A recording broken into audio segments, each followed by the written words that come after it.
السلام عليكم. لو انت مكتئب فالفيديو ده مهم جدا ليك، ولو مش مكتئب فانت كذاب، انت مكتئب. دي مجموعه من النقط كتبتها انا والاستاذ وحيد جاري، واسمه الحقيقه ايمن اصلا، بس هو طول عمره وحيد يعني، فانا قلت هو اكتر حد هيفيدني في القصه دي.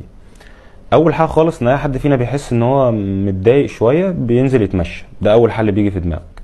فانت لما تبقى مخنوق وتنزل تتمشى بترجع مخنوق ورجليك وجعاك، فانت بتزود تعب جسدي على تعب نفسي. فهو المشي مش مفيد خالص للاكتئاب، يعني هو مفيد للحوامل. طب ممكن حد يقول لي طب ما انا حامل الهم وحامل ما هو مش اي حمل يا صاحبي، يعني انا عارف انت متضايق بس ما تصغرش دماغك، تعال ندور على حل. يبقى اول حاجه مش هنتمشى.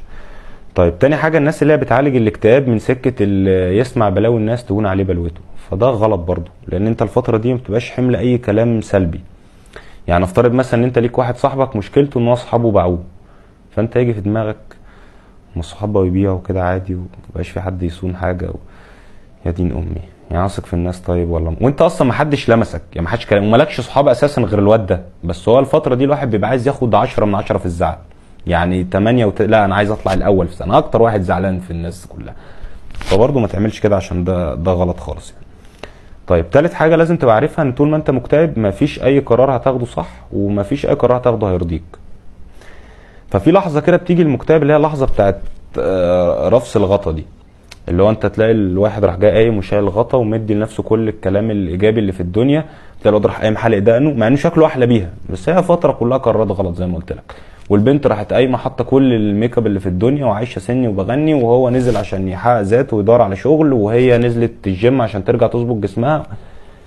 فده مجهود، ده خطره في ايه بقى؟ ان انت زي بالظبط ما تكون بقالك كتير ما لعبتش كوره وتلعب فجاه، فاي حركه بسيطه هتلاقي شد عضلي، هو نفس اللي بيحصل، انت بيجي لك شد ذهني. يعني هنا المخ مبقاش فاهم يعني، طب انا افرز له ايه ده؟ اديله ادرينالين ولا اديله استروجين؟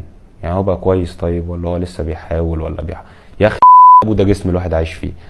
فانت بتستهلك مخك زياده عن اللازم، فهتيجي بعد كده تجمع بيه 2 و5 مش هيجمعهم لك، ومش عند بس هو خلاص جاب اخره يعني. فبرضه ما حدش يعمل كده، وخلي الموضوع يجي تدريجي او واحده واحده.